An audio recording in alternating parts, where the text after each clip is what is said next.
My name is Renata Osai Mensa. I am 37 years old. And the last time I saw my niece Lily standing in a courtroom doorway, she was 9 years old, wearing the same gray cardigan she had been wearing in every photograph her school sent home for the 2 years before anyone with any real authority finally listened to her. I want to tell you this story from the beginning.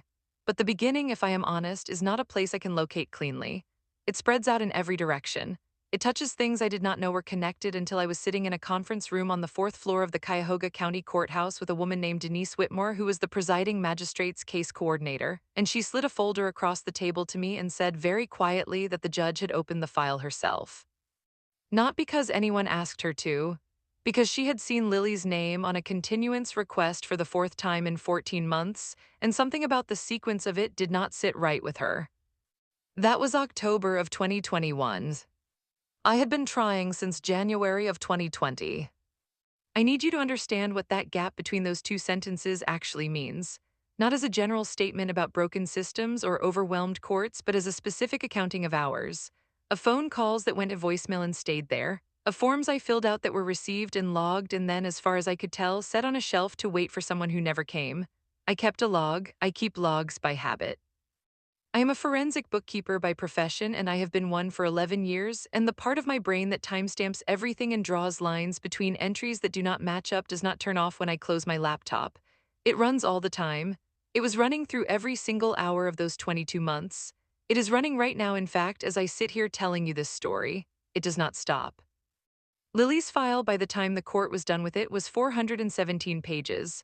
My portion of it, the documentation I compiled and submitted as an evidentiary exhibit, was 209 pages, 11 tabs on a spreadsheet, timestamped phone logs, copies of every form I filed, names, dates, case numbers, follow-up contacts, outcomes. Rachel, my attorney, told me afterward that in 11 years of family law, she had never seen that level of organized, sustained documentation from a non-parent party.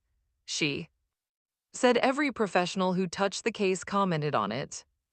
I want to tell you that I built that file because I am organized by nature and efficient by training. That would be accurate, but it would not be complete.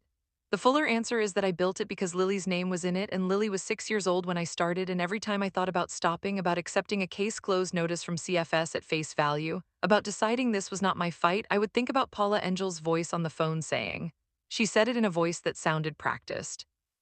Practiced, that word. From a second grade teacher who had no reason to call me except that she found my name on an emergency contact card, and she could not stop thinking about a 7-year-old who gave 3 different explanations for a bruise, and each one sounded like it had been prepared in advance. I did not stop. Welcome back to Calm Drama Stories. This is where we share real-life inspired tales of family conflict, betrayal, and the quiet strength it takes to stand your ground. If these stories speak to you, drop a comment and be sure to subscribe. I should tell you where I fit in this story before I tell you the rest of it, because the shape of it changes depending on where you start and what relationship you assign to the people in it. My brother's name is Quame. He is 3 years older than me. We grew up together in a small house on Turney Road in Garfield Heights, which is a working-class suburb southeast of Cleveland, sandwiched between the Cuyahoga County line and a series of small industrial parks that have been half-occupied since the 80s. Our mother worked nights at the Louis Stokes VA Medical Center on Brecksville Road. Our father drove long-haul routes out of a trucking depot in Pittsburgh and was home approximately 8 days a month. The result of all of that was that Quame and I were each other's primary company for most of our childhood. I helped him with his homework. He walked me to school when the weather was bad. When I was 14 and a girl in my class said something cruel about my hair in front of a group of people, Quame found out about it and said nothing to me directly, but showed up at my locker the next morning with a book about Ghanaian textile traditions that he had checked out of the library on his own. That is who he was. That is the person I am trying to hold in my mind when I tell you the rest of this. I loved him without qualification until I was approximately 34 years old. Then I began to understand what he had allowed to happen inside his own house, and the love did not disappear exactly, but it changed shape into something I did not fully recognize and was not sure how to hold without hurting myself on it. Quay met a woman named Deborah Hallett at a work function in the summer of 2010. They started dating. He called me in the fall of that year and told me about her, and his voice had a quality I had not heard in it before, a kind of careful warmth, like he was holding something fragile and trying not to grip it too tightly. I was happy for him. I drove down to Garfield Heights to meet her at Thanksgiving. She was composed and precise and asked good questions about my work and laughed at the right moments.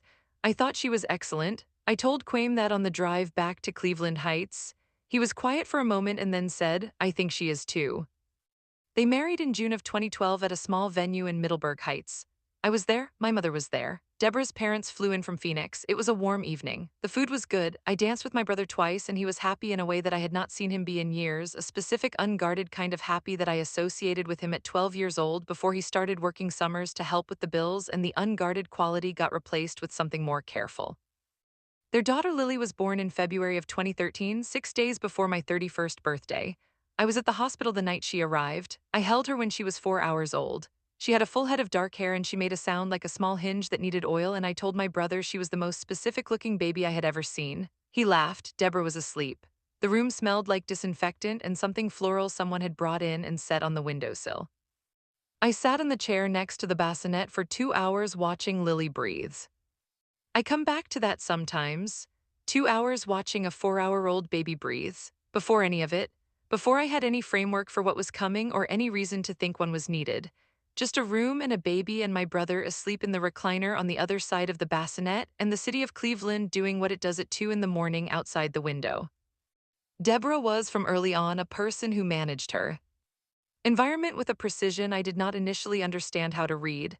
I want to be careful here. I do not want to retroactively assign malice to behaviors I initially read as personality. She was organized, she was particular about her home, she had strong opinions about how things should be done, and she communicated those opinions clearly. None of that is inherently troubling. Plenty of people are organized and particular and opinionated, and they live good, ordinary lives without hurting anyone.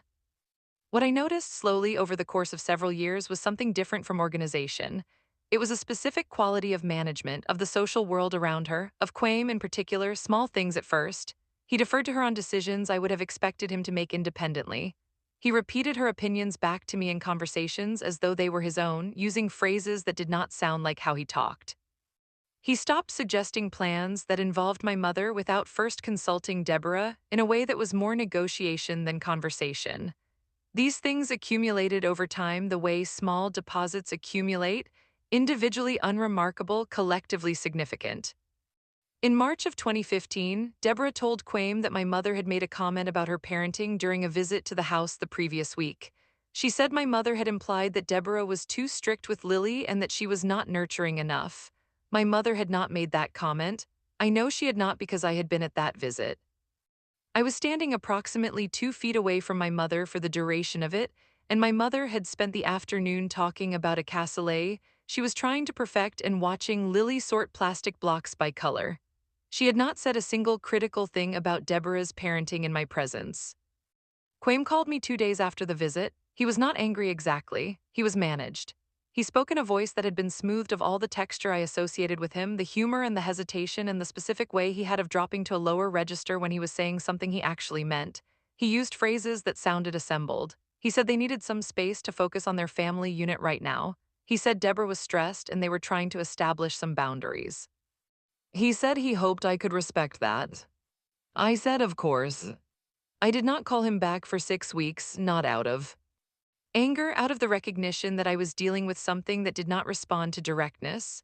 Directly challenging Deborah through Quame would accomplish nothing because Quame was the lens through which the challenge would be filtered, and that lens was no longer reliably neutral. I needed to think about what I actually had access to and what I wanted to protect with it. What I had access to was my relationship with Lily. She was 2 years old. She would not stay 2 years old. And whatever was happening inside that house, I wanted my name to be one that she knew and associated with safety.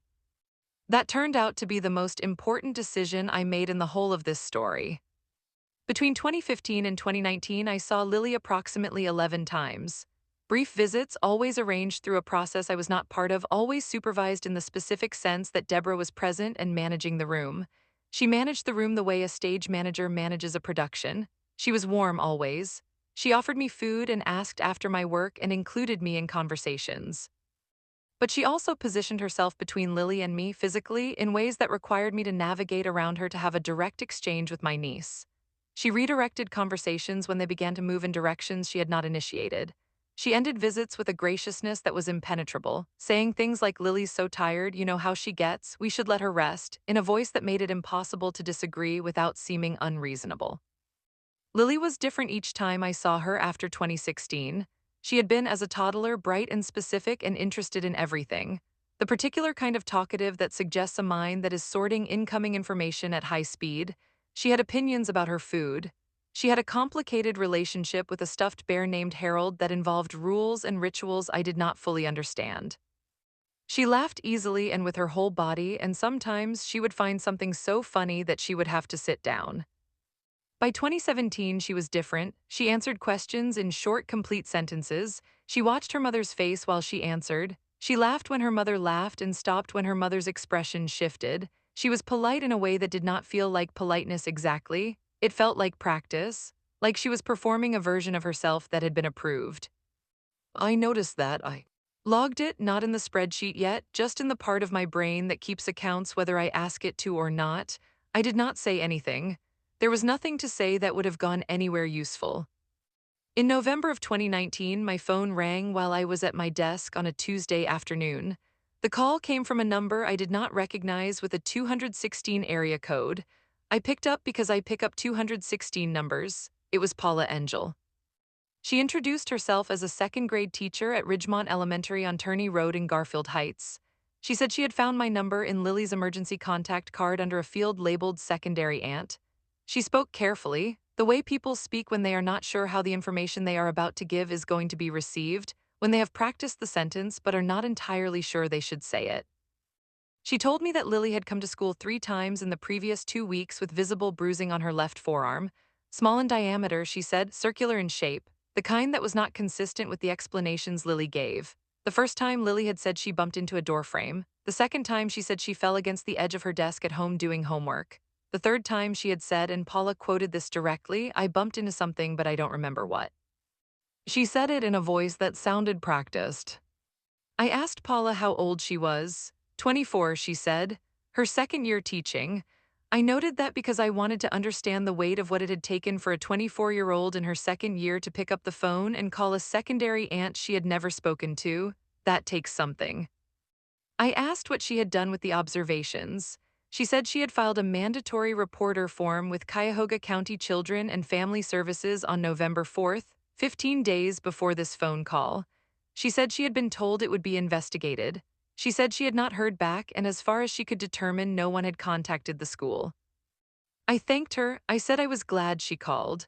I told her my name again slowly so she could write it down, and I gave her my direct number and I told her to call me if she saw anything else. I hung up and I put both hands flat on my desk. My stomach had gone cold during the phone call, a slow spreading cold that started when she said the words on her left forearm and moved through my chest and settled. Somewhere below my sternum, it was still there. I sat with it for a moment and let it be what it was, and then I opened a spreadsheet. I named the first tab Lily. I made 5 columns: date, source, observation or action, who was notified, status. I typed in November 19, 2019. Paula Engel, Ridgemont Elementary. 3 incidents of unexplained forearm bruising over 2-week period. Mandatory reporter form filed November 4. Cuyahoga County CFS. Status: no follow-up, confirmed to school after 15 days. Then I called Quame. He picked up on the third ring. He sounded tired in the way he had sounded tired every time I had spoken to him in the previous 2 years, a bone-deep tired that I had begun to associate not with overwork but with something else, something more like sustained vigilance. He said hey in a voice that was a question. I told him what Paula had told me. I kept my voice level. I gave him the dates and the number of incidents and the description of the bruises. I did not speculate. I did not editorialize. I stated the information the way I would state a line item discrepancy to a client. Here is what the record shows. What do you know about this? There was a pause, 4 seconds. I counted them because I count things. Then he said Lily was fine. He said she was always bumping into things. She was a physical kid. She played hard. He said it quickly. The sentences closed together, no space for me to interrupt.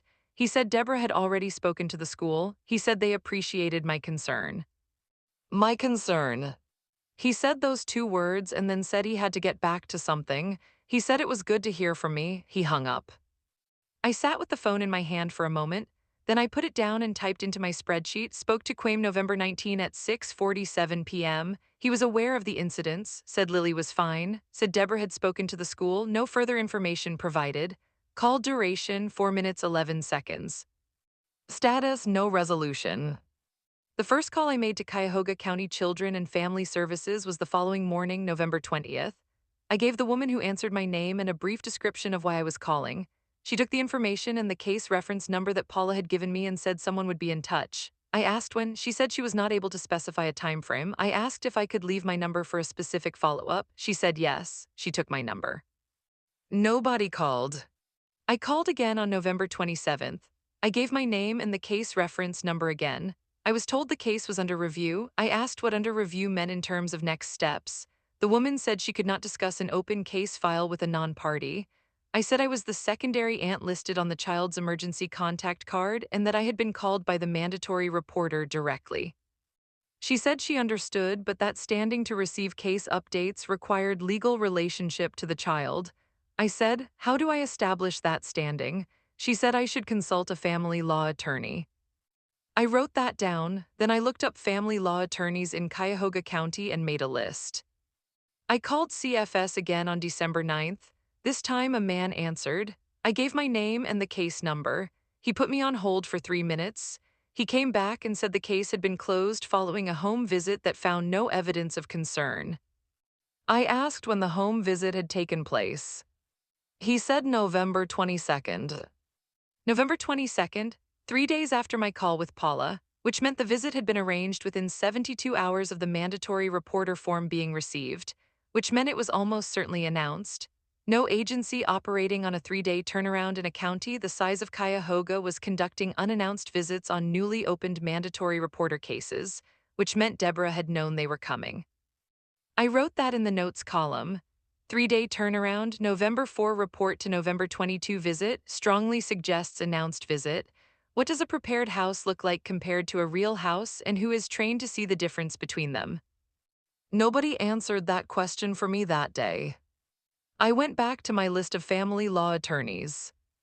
In early January of 2020, I contacted a family law attorney named Rachel Sternberg, whose office was on Mayfield Road in South Euclid, about 3 miles from my apartment. I had got her name from a colleague named Danny who had used her 2 years earlier in a custody matter involving a stepchild. Danny had described her as the kind of attorney who reads everything and remembers it. That was the quality I was looking for. I paid $350 for an initial consultation on January 14th. Rachel was 41 years old, precise and economical with language and direct in a way that I found immediately useful. She wore no jewelry except a watch, and she took notes on a yellow legal pad-in. Handwriting I could not read from across the table. She listened to me for 18 minutes without interrupting. Then she asked 6 questions, each one exactly specific enough to reveal which part of what I had said she considered relevant. She told me that as a non-custodial, non-parent family member with no existing legal relationship to Lily, my options for compelling action were limited by the threshold that Ohio family courts set for third-party intervention in an intact parental unit. She said that threshold was high. She said it was designed to be high because courts are appropriately reluctant to intervene in family structures without strong evidentiary cause. She said the mandatory reporter system was not designed to be triggered by calls from aunts, even concerned and specific ones. It was designed to respond to teachers and doctors and social workers and other mandated professionals.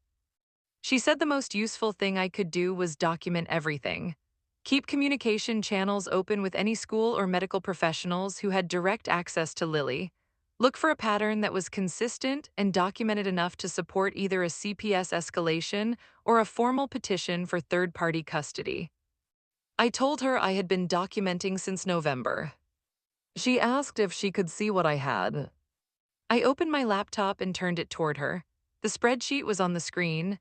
It had 63 rows. She read the first page without touching the laptop, just leaning slightly forward, and her eyes moved down the columns at a pace that told me she was reading everything, not skimming. After a moment, she said, "Did you build this template yourself?" I said yes. She said, "Okay, keep going. Call me when you have something new." I walked out of her office on Mayfield Road and sat in my car in the parking lot for a moment. The morning was gray and cold the way Cleveland is cold in January, a wet cold that sits in the air and does not lift. I looked at the steering wheel. I thought about Lily at 7 years old watching her mother's face before she answered a question from her teacher. I started the car and drove back to my apartment and opened the spreadsheet. Keep going. The months between January 2020 and September 2020 were a specific kind of difficult that does not have a clean, dramatic shape. There was no single confrontation. There was no revelation. There was just a series of phone calls that went nowhere in forms that received automated acknowledgments, and a child I could not reach because every channel of access I had to her ran through a household that was operating in ways I could not fully document from the outside. I called CFS in February 2020 to ask about the status of Paula's original report and was told it was closed. I asked if the closure could be reviewed given new context. I was told I could submit a written request for review to the supervisor's office.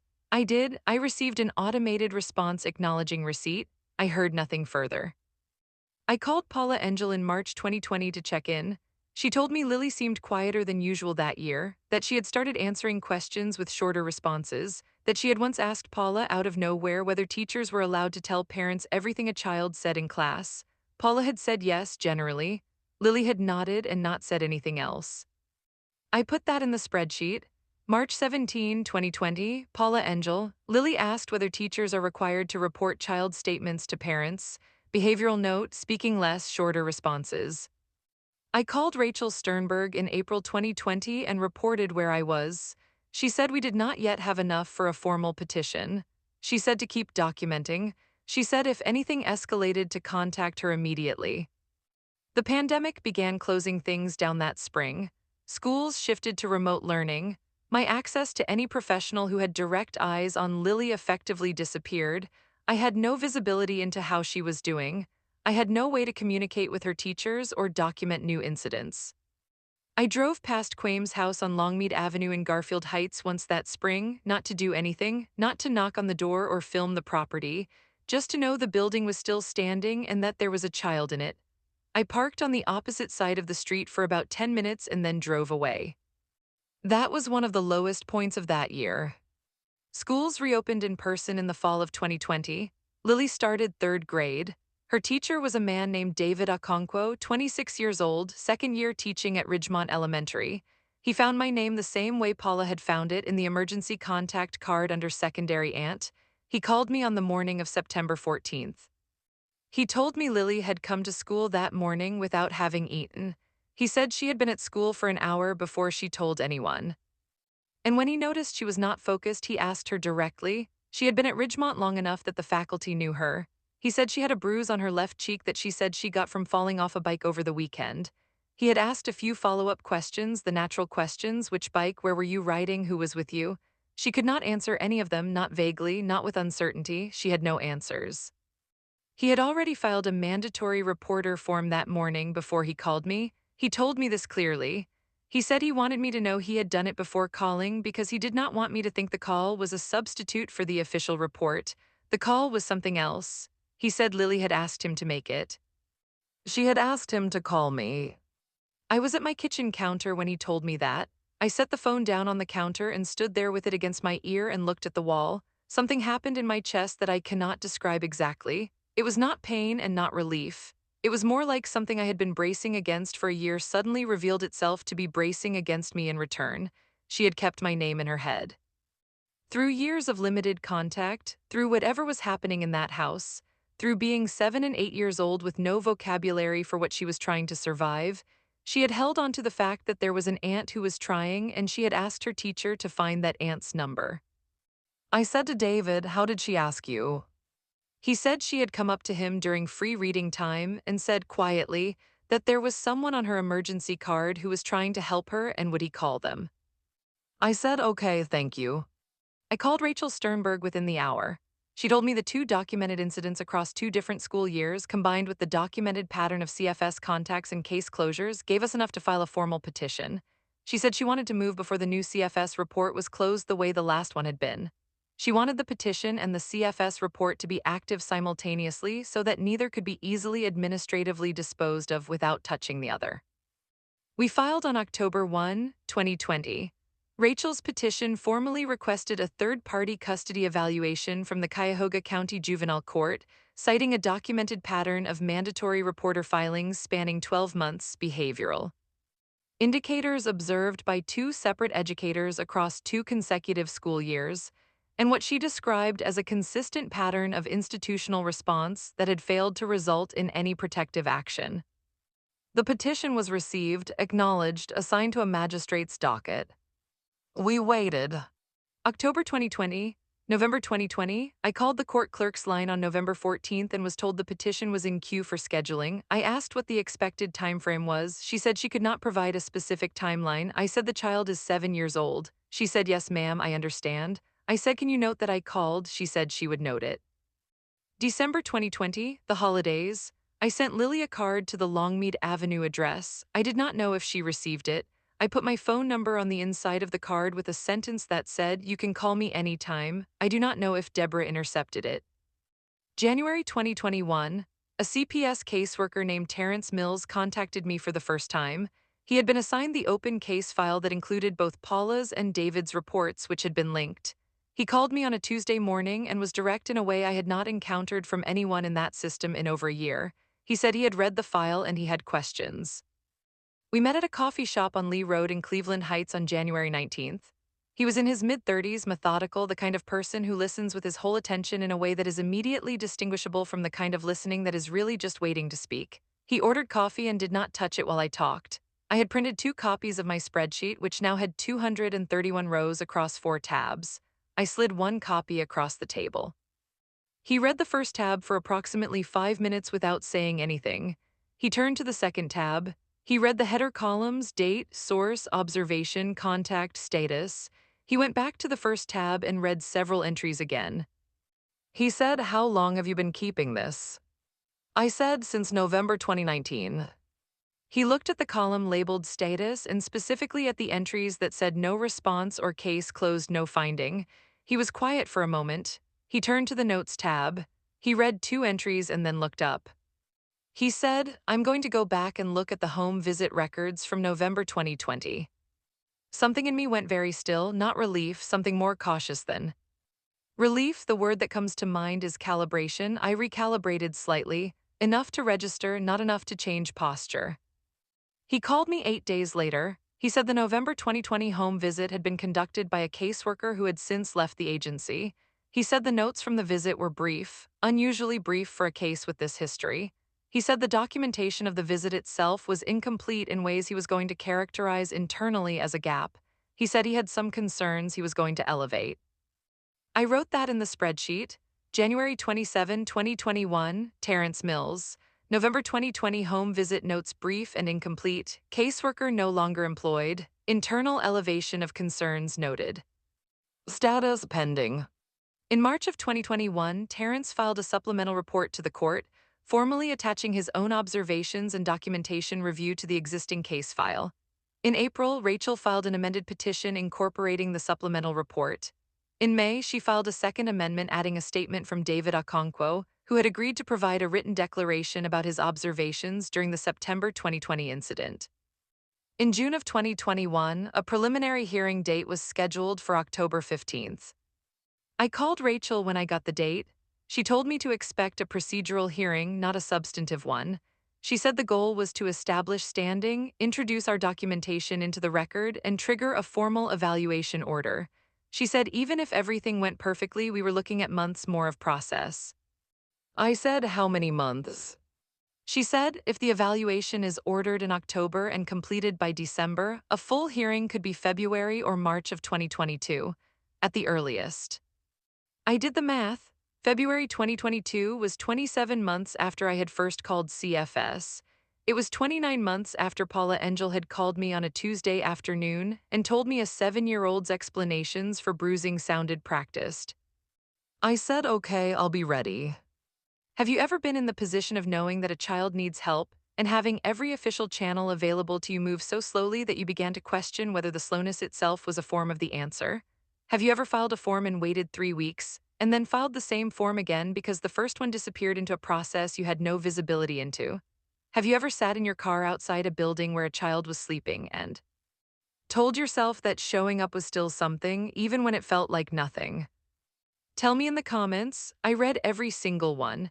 And if you haven't subscribed yet, now is the time because what happens next is the part I've been building toward this whole time. I spent the 4 months between June and October of 2021 preparing for the October 15th hearing the way I prepare for a forensic audit. I read every document in the file. I organized them chronologically and thematically.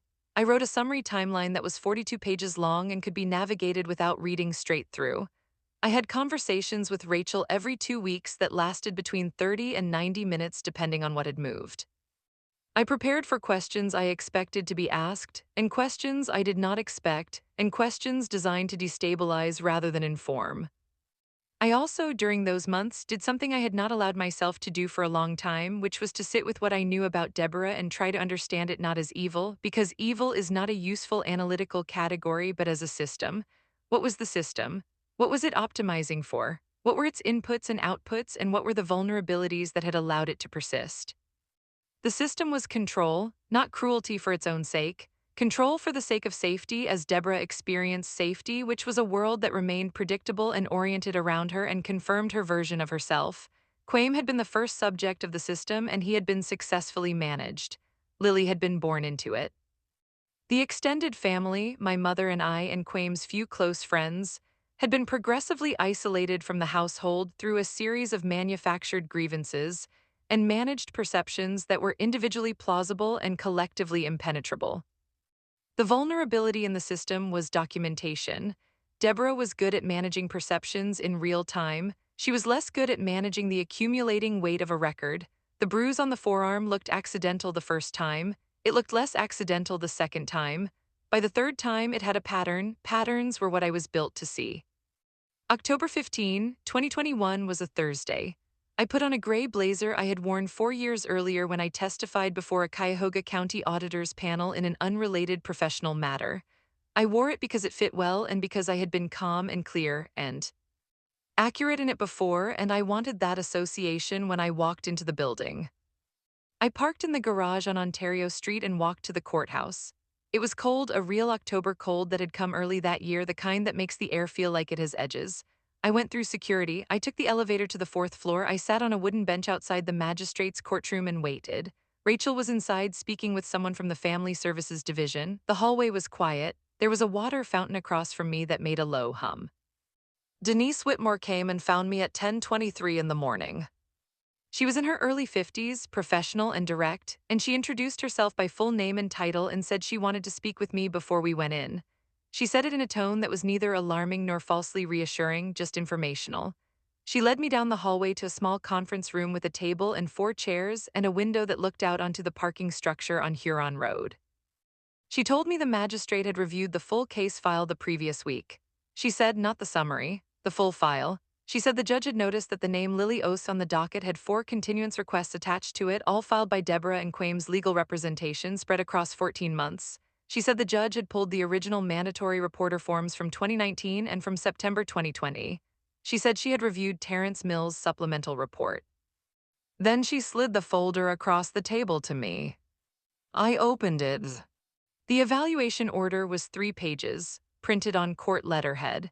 It directed a licensed independent family evaluator to conduct a 60-day assessment of Lily's home environment, school records going back to first grade, medical records going back to 2017, and Lily's psychological and developmental state. It named me, Renata Osei Mensah, specifically as a party with legal standing in the proceeding, which was a formal determination I had not yet achieved through any channel I had pursued. The judge's signature was on the third page. The date stamp was October 12, 2021, 3 days before the scheduled hearing. She had not waited for the hearing. She had read the file and she had acted on what the file showed. I kept my hands flat on the table. Something in my chest was moving in a way I did not have an exact name for, not triumph, not relief, something more like the specific sensation of a knot that has been held so tight for so long that, when it finally begins to release, you cannot be entirely sure it is releasing, because the tension and the release feel like the same thing. I said, "Does my attorney know?" Denise said, "She's being briefed right now." I said, "Okay." I sat with the folder and the signed order and the date stamp and the quiet of the conference room for a moment. I thought about a Tuesday afternoon in November of 2019 when a 24-year-old second grade teacher called me because she had found my name on a card and she had a concern. I thought about the word practiced. I thought about a morning in September of 2020 when a 26-year-old third grade teacher called me because a 9-year-old had come to him during free reading time and asked, quietly, whether he would call someone on her emergency card who was trying to help her. Those two phone calls were 3.5 hours of my life. The file that followed them was 22 months, 417 pages, 11 tabs.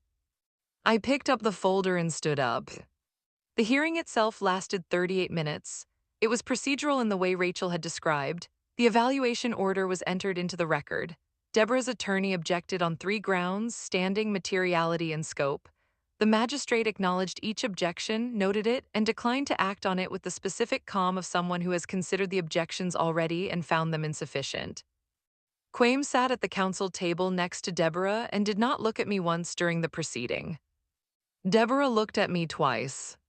The first time was when the evaluation order was read into the record.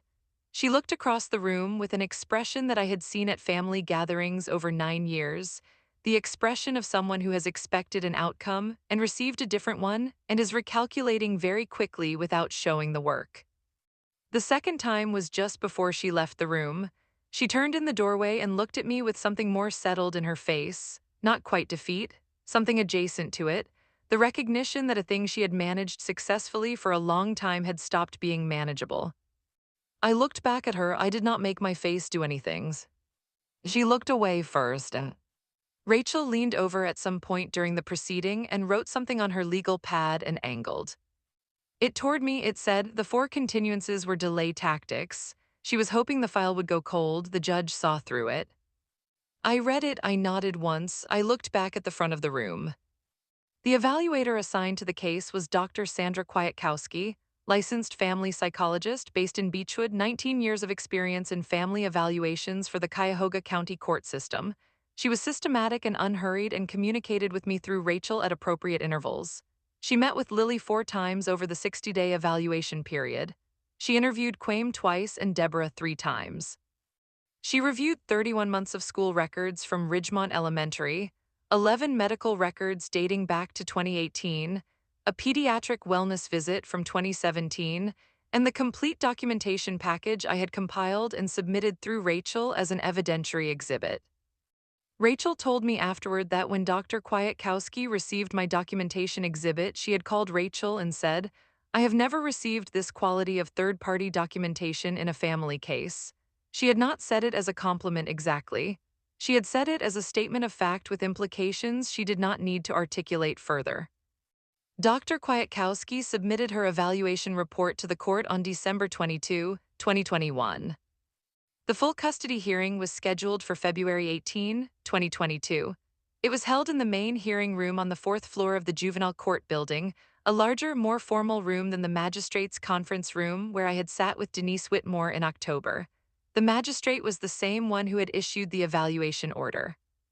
She was in her late 50s, with a quality of attention in her face that I associated with people who have done a job for a long time and still find it worth doing. Dr. Kwiatkowski testified first.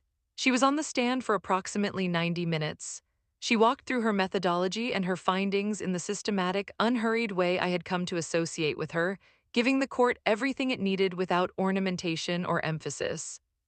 She described Lily as a child who had developed what the literature identifies as hypervigilant monitoring behavior. She defined that a sustained pattern of watching a primary attachment figure's facial expressions before responding to questions or initiating behavior. She said Lily demonstrated this behavior consistently across all 4 evaluation sessions. Most noticeably when questions involved the home environment or when Lily was asked to choose between different responses without prompting. She described the home environment, based on her 3 interviews with Deborah, as one organized around the authority and emotional preferences of a single adult in a way that was consistent with what clinicians would describe as a controlled environment. She was careful with language. She did not editorialize. She described behaviors and patterns in clinical terms and let the patterns speak. She described the 2 documented incidents of unexplained bruising across 2 school years.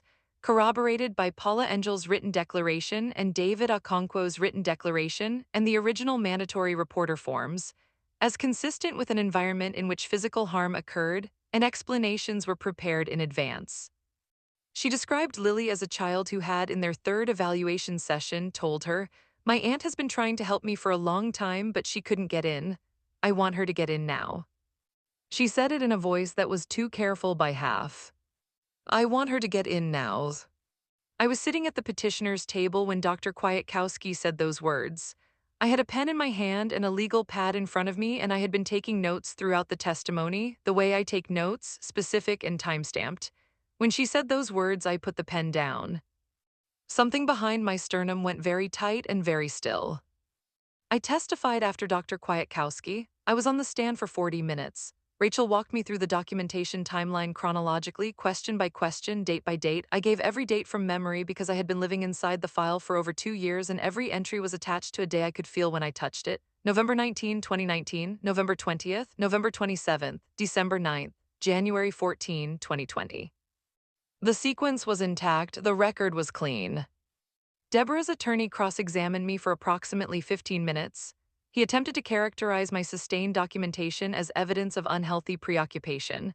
He used the word obsessive on 2 separate occasions, in a tone calibrated to sound clinical rather than accusatory, but the calibration was visible.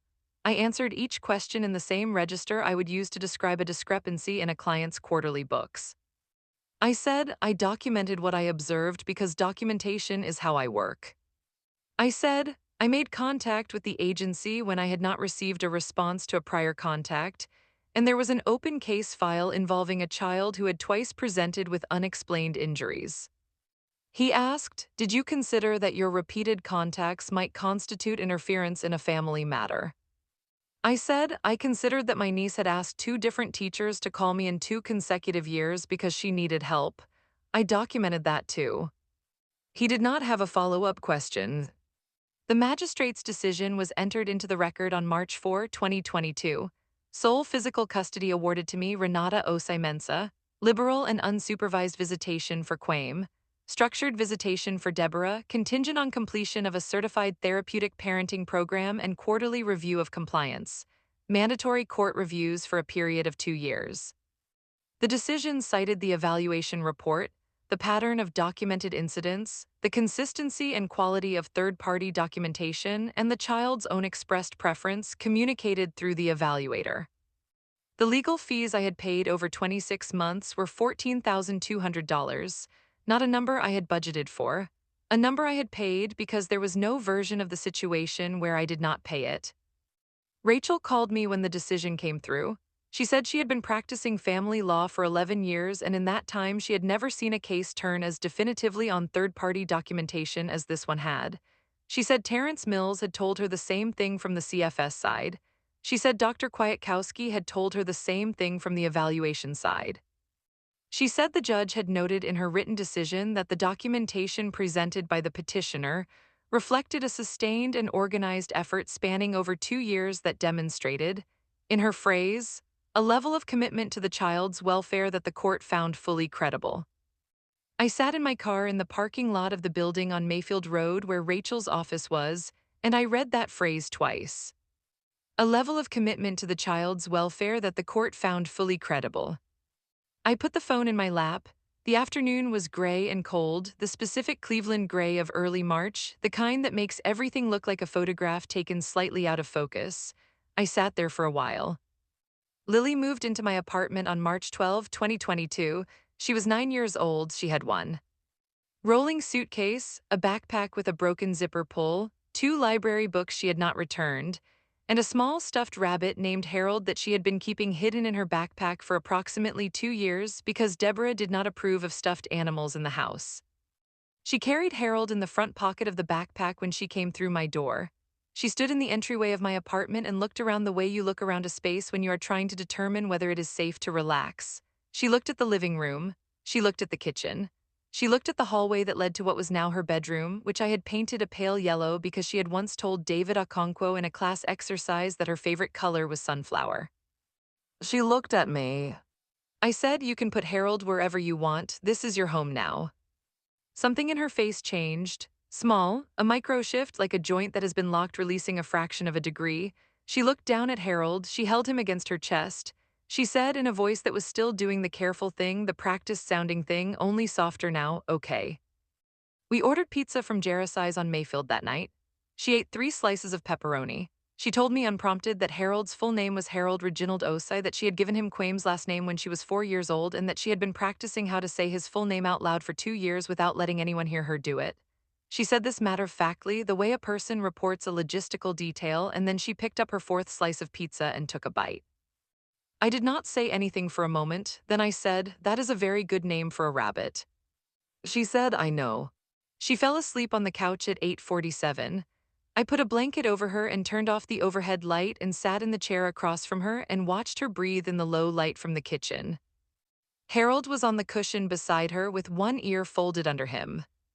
I sat there for a while without doing anything. The apartment was quiet. Cleveland was doing what it does at night in March outside the windows, cold and still and particular in its silence. Then I got up and went to my desk and opened my laptop. I opened the spreadsheet. It had 417 rows across 11 tabs. I scrolled to the bottom of the first tab, the one labeled Lily.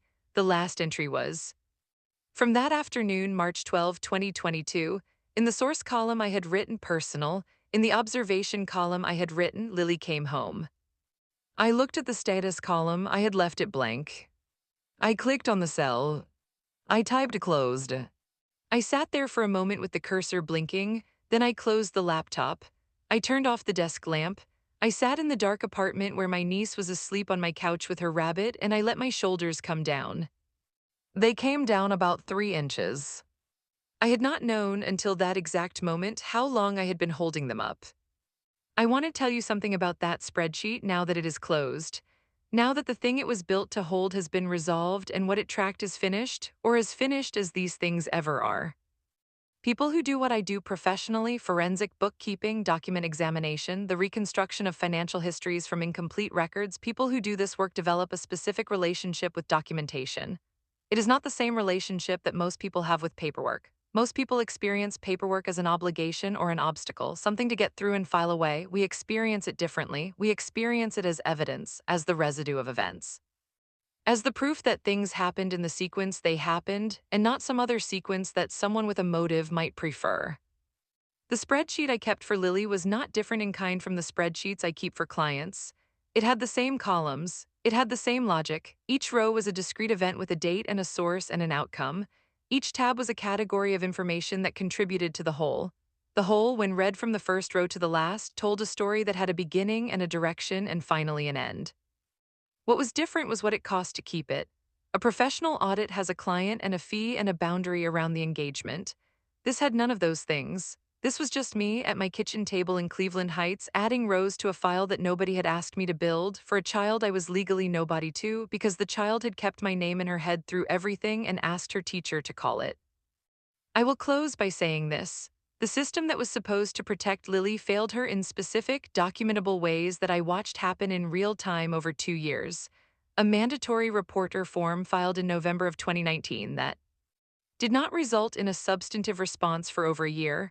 A home visit conducted on 3 days' notice that found nothing because it was not designed to find anything.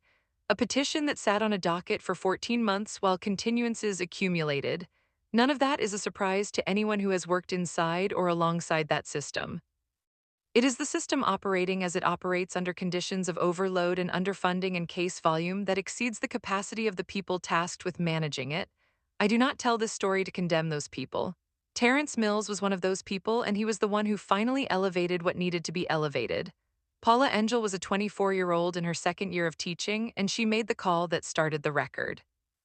David Okonkwo was 26 years old, and he did exactly the right thing without being asked. What I will say is this: the documentation made the difference, not as a substitute for the system. As a record the system could not ignore when it finally had someone with the authority and the attention to read it. The judge read 417 pages and she saw what they showed. She did not wait for a hearing. She signed an order on a Tuesday, and 3 days later everything changed. I did not know the judge's name until Denise Whitmore introduced herself in that fourth-floor conference room. But somewhere in the preceding 22 months, on a day I was not present for, a woman I had never met sat down with a file and read it from the beginning, and when she got to the fourth continuance request, she put the file down and thought, something here does not add up. I know that feeling, I live in that feeling. It is the feeling that starts every case I have ever worked. Something here does not add up. She ran the numbers in her way, and she got the same answer I had gotten 2 years earlier, and she did something about it. Lily is 10 years old now. She is in fourth grade. She is reading at a sixth grade level, which her teacher told me in a tone of mild disbelief. She has strong opinions about her food again. She laughs with her whole body again. Last week, she told me at dinner that she had decided Harold Reginald Osa was going to be a pilot when he grew up and that she was going to be his mechanic and keep his plane running. She said this as though it was a settled matter and went back to her dinner. Harold is on the bookshelf in her room, both ears upright.